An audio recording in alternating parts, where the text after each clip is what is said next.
Hello,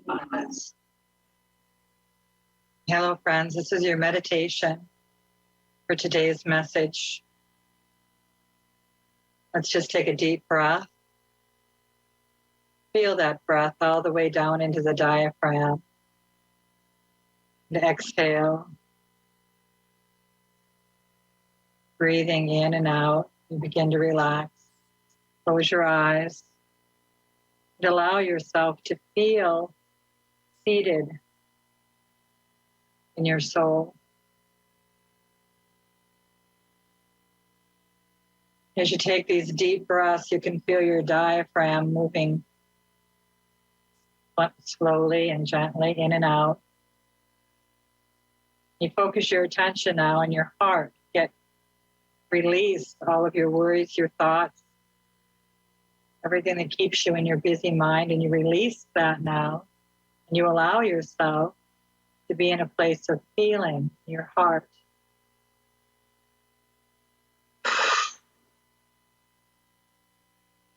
Exhale all the tensions of the day, of the week. Let go of all the thoughts, the worries. You can feel your body relaxing as you breathe gently, deeply within your diaphragm. And you can feel your heart resting right now, resting right on that diaphragm. This is the truth of who you are, your soul that is connected to and never separated from the allness, everything that is.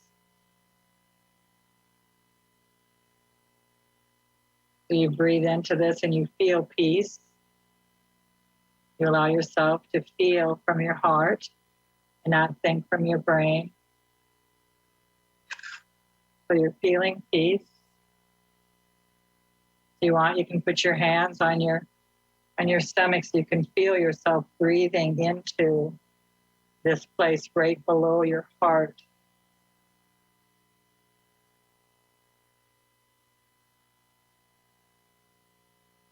You focus on your breath. You focus on the feeling place in your heart. You feel peace, calm, gratitude, love, generosity.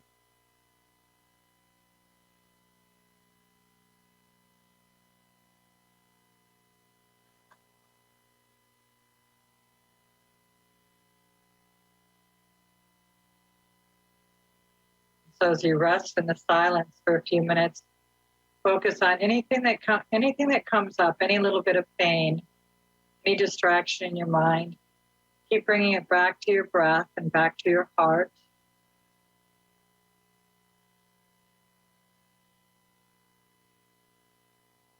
Bring love to the pain. Let the loving from your soul go right into any pain or any discomfort, and breathe out. Breathe in.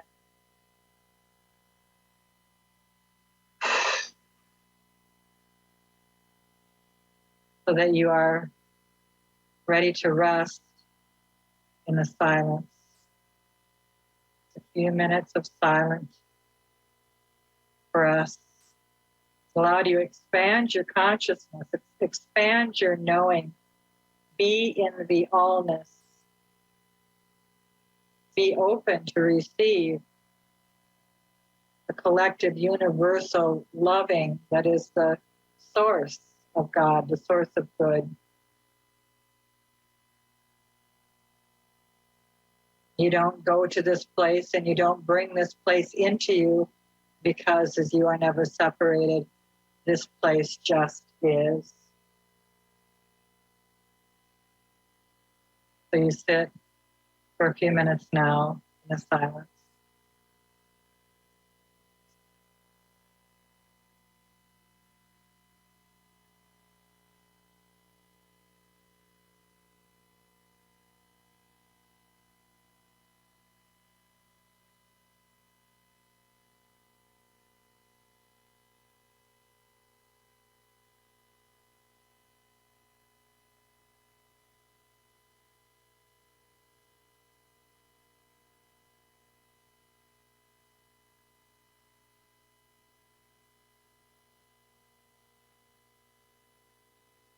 If your mind wants to think I am statements. I am peace.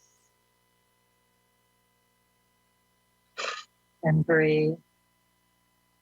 I am love. I am source.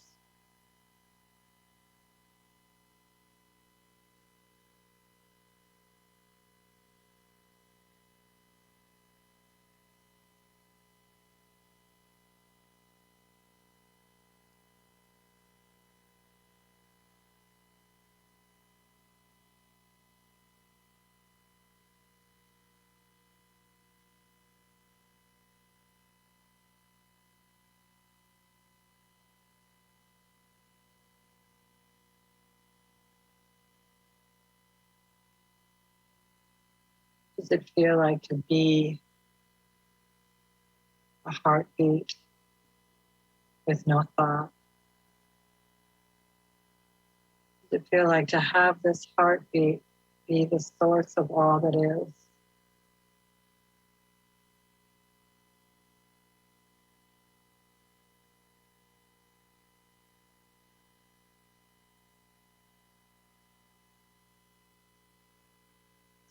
This expandedness,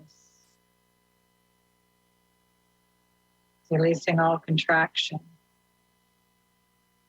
This knowingness, releasing all thinking.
So as you slowly start to bring yourself back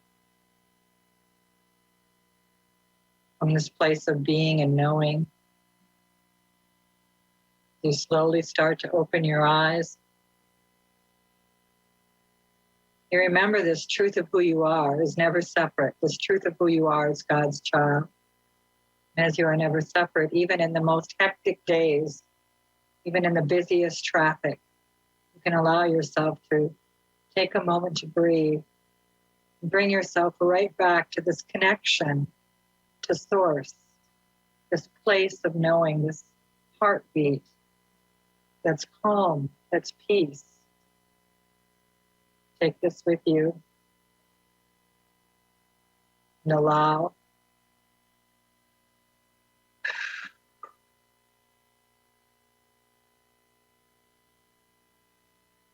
Allow yourself to be this in every waking moment. And so I'll end this recording for the meditation and offer you namaste. I recognize the Christ in you.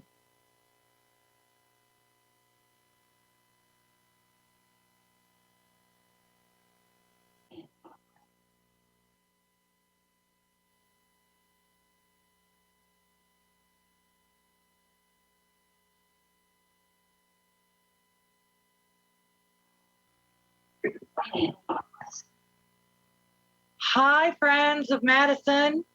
So good to, well, I'd say it was so good to see you all. I can't see you, but it's so good to be here with you all. I wish I could see you. I was going to make the trip from Unity Village in Missouri and realized it wasn't really very practical. And so I am doing this Zoom live for you. I am doing this as a message today is going to be, the message is entitled Remembering Eric Butterworth and Unity Principles. And the idea of this message is to give you an opportunity to be aware and start thinking about what it means to be in a place of consciousness that allows you to be offering your service as a prayer chaplain. First of all, just to be a prayer chaplain, I'm doing a meeting coming up here, and that'll be live Zoom. So I will get to see some of you folks. I hope you do join up for that. I would love to see you all in person. So this live Zoom is going to be a meeting called the power of affirmative prayer. But it's for everyone. It's not just for those of you that are thinking about being a prayer chaplain. It's going to be about how we live and breathe and have our being as unity in unity principles, as unity people, and so it'll be interesting. So this talk is kind of to be remembering what are those truths, what are those principles, who are we, why are we, and when we say that we're in the consciousness of in the unity consciousness, what does that mean? So what I did is I'm taking this opportunity. I read something that Eric Butterworth, excuse me, I'm kind of rocking in my chair. I read something that Eric Butterworth had put out for the 4th of July in 1979. And it resonated with me that he was what he was saying, his talk about freedom for the 4th of July was really, I felt like, talking about what we are talking about when we're talking about affirmations and denials, talking about the 5 principles, talking about being present and aware of the truth of who we are, and then holding that space for other people in our families, in our congregation, or holding that space for people that are coming with you to pray. As you know, or maybe you don't know, my name is Carol Jean, and I am currently serving as a prayer associate at Unity Village and living across the street from Unity Village, and have been doing this coming up on 5 years. Pretty much right after I left Unity of Madison. Actually, I spent some time with my mom after Unity of Madison and then came here. So I've been invited to talk about that, about the prayer consciousness, because I am now serving here, but also because I was with you folks for a while. I was a prayer chaplain at Unity of Madison in 2015, I believe, and so anyway, so that's who I am, and what I'm talking about then is stemming from this Eric Butterworth. Now, if you folks don't know who Eric Butterworth is, I will share with you that he was a Unity minister for 40 years and gave his lectures, they called it, out of New York City for 40 years. He started he had a few congregations in Kansas City after he was ordained, but then he went to Detroit and he did his service there as a minister, drew thousands of people, 2,000 people every Sunday. So he moved to New York and started at the Town Hall, then Carnegie Hall, then the Lincoln Center, and kept drawing thousands of people every week to his lectures that were steeped in unity. And so his talk in 1979 about freedom was talking about, how we free ourselves from limitation by not being stuck in a lack mentality.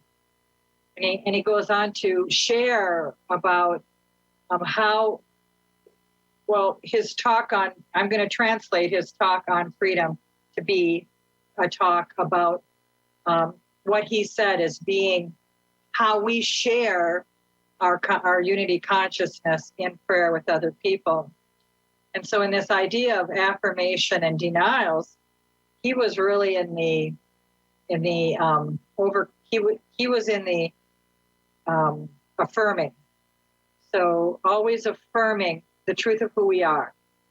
always affirming in every lecture, in every book. He wrote several books, always affirming, this is who you are. This is the depth of who you are. And I think that's why I drew so many thousands of people, is because we forget. We become separated and we forget who we are. We forget the true nature of our being as divinity and as divine, and how we have these powers, all of these powers. He doesn't focus on the 12 powers, but he focuses on the idea of having the capacity within us to be able to come forward and to be able to overcome. I'm also a big fan of May Rowland, and she was the director of Silent Unity right after Myrtle, and she served for 50 years. And she wrote a lot about overcoming, a lot of messages about overcoming. And I would say the overcoming would be the denial. So that whatever it is in your life, whether you're sick, you lost your job, you're grieving the loss of a loved one, whatever it is in your life that is hurting you, that's causing sadness or sorrow or suffering, she talks a lot about the overcoming. And so I would say that is the denial. It doesn't have any power over you. Whatever is going on with you and with your life, it doesn't have any power over you. That's the denial. It's not denying that this is happening to you. It's not saying I'm spiritually above having pain in my life, but it's more like I am accepting that this pain is something that I can overcome because I walk with Christ. The Christ within me is the Christ that is moving me forward. It's the light on the path. It's when they say the light of God has gone before you, is guiding your way. They're talking about the power of God that is within you, that is a creation. Butterworth talked a lot about this creation, that we have the power to create, as we know in unity. Of course, we co-create. We are always, thoughts in mind are held after, the thoughts create our reality. And so, we're taught in unity to be careful of our thoughts, and we're co-creating, So Butterworth is talking about this all the time. It's like, what are we creating?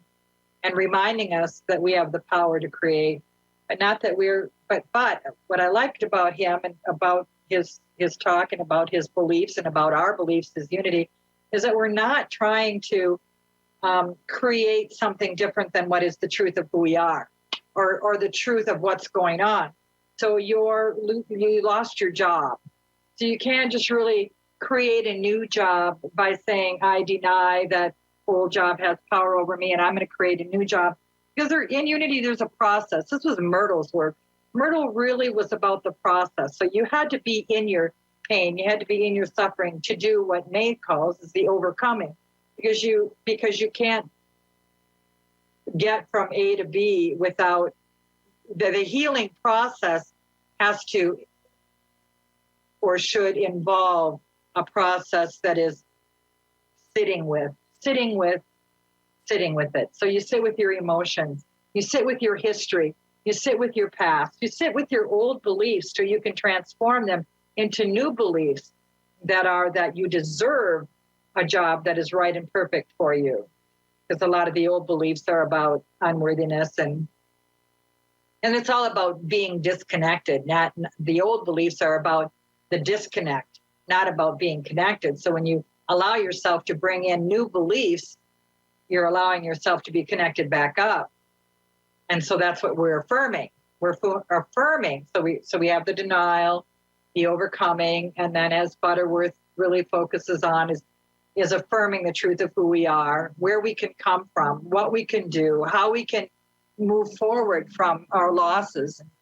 And what I believe as Myrtle's work was how we moved through it, the process of moving through it, right? So that's in a short synopsis about denial and affirmation, about who we are and what we hold as unity truth and unity consciousness, and how we move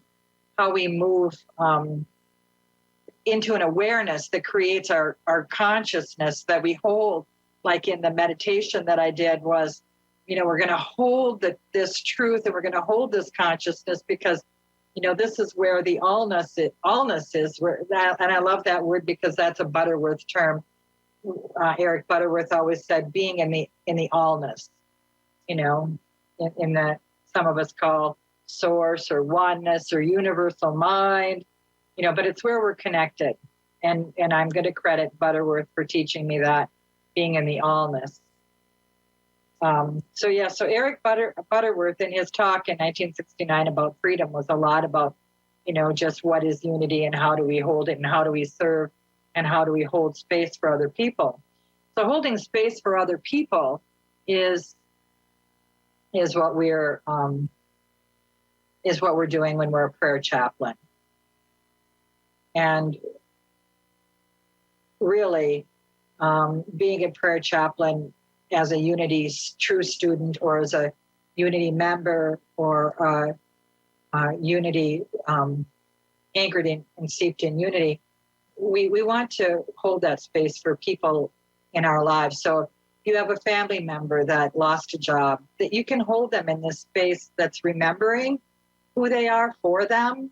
And sometimes if they're Catholic and they're not really going to say, oh, I don't believe all that stuff you believe, you can still hold them in that space. And that's basically what prayer consciousness is you're holding people in that space. Because I can tell you that everybody that calls for prayer at Silent Unity isn't calling in a space that they're steeped in the consciousness of unity. They're calling, no matter what congregation or what religion that they are, they're calling because they're afraid. There's something that they want to overcome.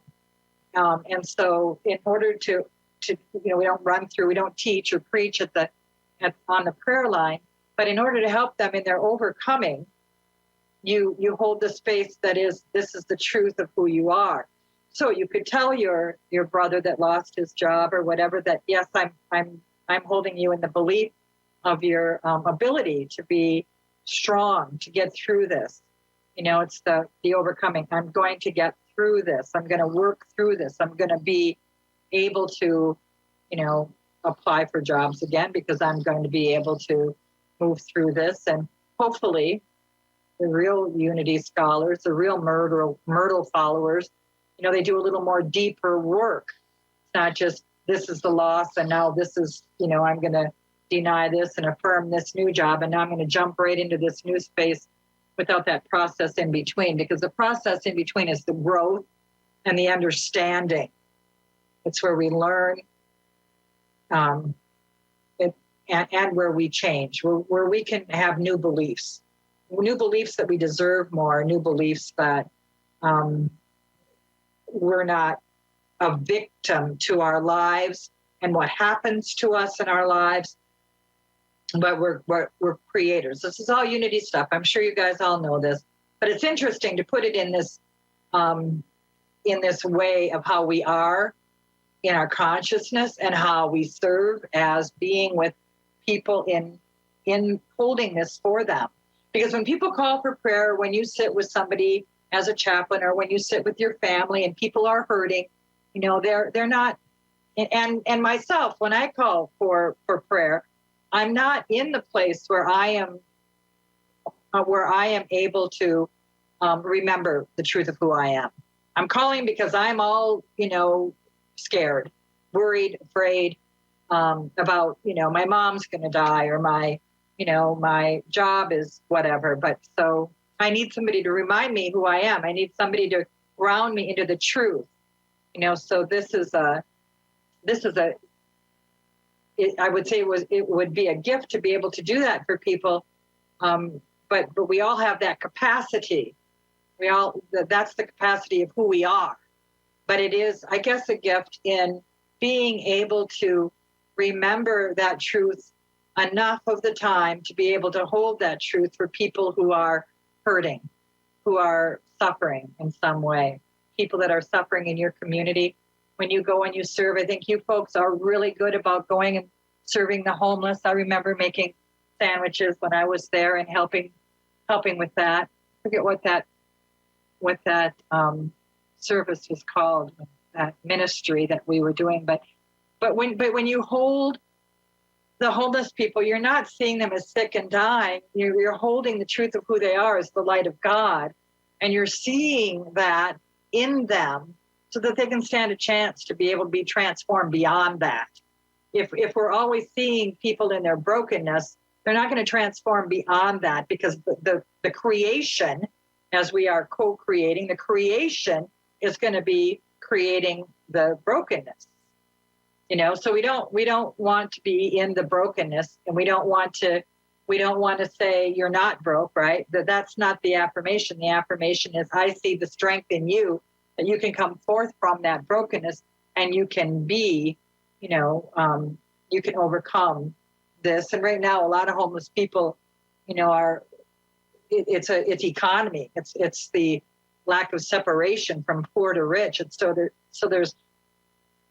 there are people hurting right now everywhere. So the idea also, so what I was saying was, you don't hold them in this brokenness. So I choose then to not hold the world in brokenness. So we can be talking all about our political separation, that we're better than this party, and that party does this and that party does that, but you're creating the duality then, and you're not, and you're creating more separateness. So the idea is to hold everybody in a consciousness of light.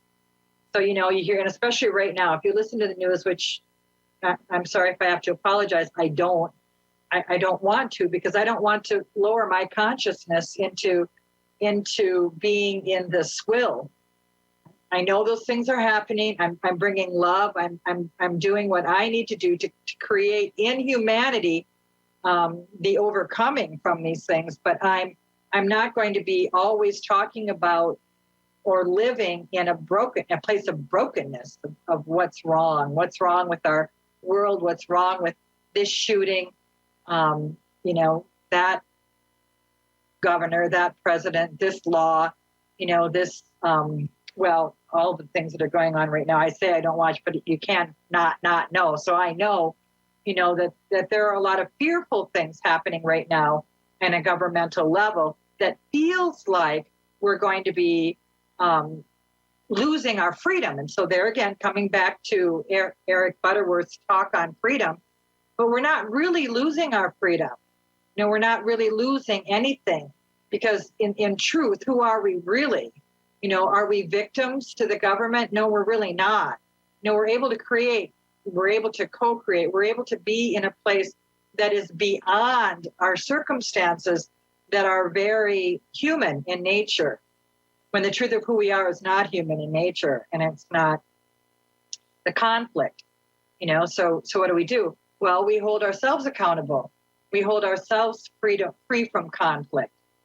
So our consciousness. And you talk about the collective. So whatever we can do to contribute to the collective, the better off the whole is going to be. And that's how I choose to serve, rather than be in the conflict or be in the separation or be in the brokenness. And so anyway, so the idea being that we can hold this for people. We hold this for our country. We hold this for our family. We hold this truth because in truth, it's the denial. This has no power over us. And the affirmation, we are overcoming. We are getting through this because we can. We are able to, because we're not really broken humans, but we really are Christ in nature. That is our unity truth. And that is what we believe, and that is what we serve from, and that is how we serve. And so we are available to each other when we serve from this capacity. So as but serving from this capacity, we have to kind of believe it, and that's why the work comes in. Because we can say, how did Butterworth said we can get caught in? I have it written down, but it's it's the jargon, it's the language of metaphysical slogan, the metaphysical slogans like I am divine love, this and that, those affirmations that we say. But if we're not believing them, it doesn't really serve us. So how do we believe them? And that's where the work comes, that you go from A to B with the work in between, is because we have to believe. We have to believe what we're affirming. And so that's where the feeling life comes in, when we have to change what we believe, and we have to believe that we have that capacity to overcome. That whatever is happening in the government and whatever is happening in the powers that we think that make rules that we think will destroy us, those are thoughts of limitation. So we have to believe beyond that. We have to overcome our own limitations and our own brokenness, our own old beliefs, the beliefs of separation and duality. And so, it's no small task. And that's why, we're in unity, because this is what we believe and this is what we're working toward. It's not something that it is who we are in truth, but it's something that we are working to be, like in the meditation, to be at all times, in all circumstances, even when things get hectic. Like I was saying, we go from, what do we do about all the conflict in the world? We start within. So this is where we start our work. Where's our conflict? What is it in us that's creating the separation, the duality? Childhood, past life, whatever it is that creates the old beliefs that forms the limitations that makes you feel a victim to what is happening around you. So to heal the conflict in the world, you heal yourself, and to hold space for other people during times of conflict is to be in the knowing, in the truth, that these things have no power over us. And that is the denial. The truth is, the affirming is that we have everything we need within us to be able to overcome this. So I hope that's clear. I don't want to keep repeating that, but that is pretty much where I kind of wanted to get to and go through, because this is the nature of who we are in consciousness and who we are as we serve in unity and as we serve as chaplains, but also coming from this place of denials and affirmations, and these examples of demonstration by Eric Butterworth and May Rowland. We can see how they lived and they spoke and they had their being in these truths. So I think I don't know where we're at with time, but I think that this is what I'm wanting to say for this message, to kind of get the juices going, to see if you would want to sign up for the class. They're calling it a class. I think it's about an hour and a half long, but there's going to be a lot of time for questions and answers, and maybe even an exercise. How can we maybe get to some of these beliefs, or maybe we can play with it a little bit, but it'll be fun, and it won't just be for people that are looking to be prayer chaplains, but people that are looking to be in their truth, to be able to serve especially now in the world with everybody around you. Like I said, it starts within. It starts within. You know who you are. You end your inner conflicts, and then you bring yourself to serve in a way that can affirm for other people. This is who you are. This is what we do in the prayer line at Silent Unity, and what we all do is, we affirm, no, this isn't the truth of who you are. You aren't your brokenness. You're your strengths, your 12 powers. The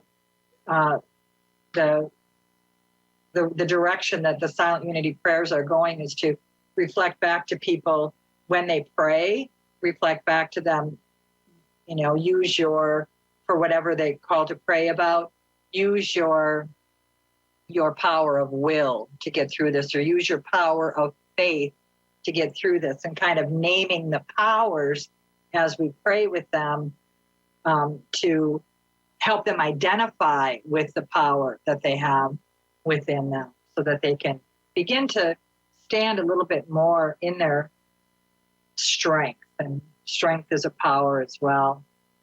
So that's going to be interesting. I think we're going to all be learning that. I know we are, in the next several months, learning how to pray with people from that place. And I think you guys might have had Linda there, Reverend Linda, and she may have already introduced that idea to you. It seems like I may have heard that for you folks. But anyway, so this is me wishing you all and affirming for you all the truth of who you are, wishing you all the very best in Madison and in what you do in Madison, and how you serve in Madison, and how you serve in unity, and how you hold each other in the truth of who you all are together. And I miss your community. You have a great community there. I've been in a few of them now since I've left there, and I'm always honored to be in a membership in any unity church, and to serve in any capacity at unity. But I remember you folks as being a group of people that got it. And so I'm excited to see you again. I'm excited to be there on the Zoom, and to meet back up with you in our class coming up here, I believe on July 22nd at 6 o'clock. But there are flyers out, so you guys will know what that is. But I hold the Christ in you. I see the Christ in you, and together we can move beyond the political unrest, even the spiritual warfare. I mean, the times that are hard right now, they're hard. They're very hard. And so, like I said, we're not denying the truth of what is. This is a hard time. But together, and through our awareness, and through our beliefs, but by the power of God within us, and by invoking that power, calling it in. Never be afraid to ask.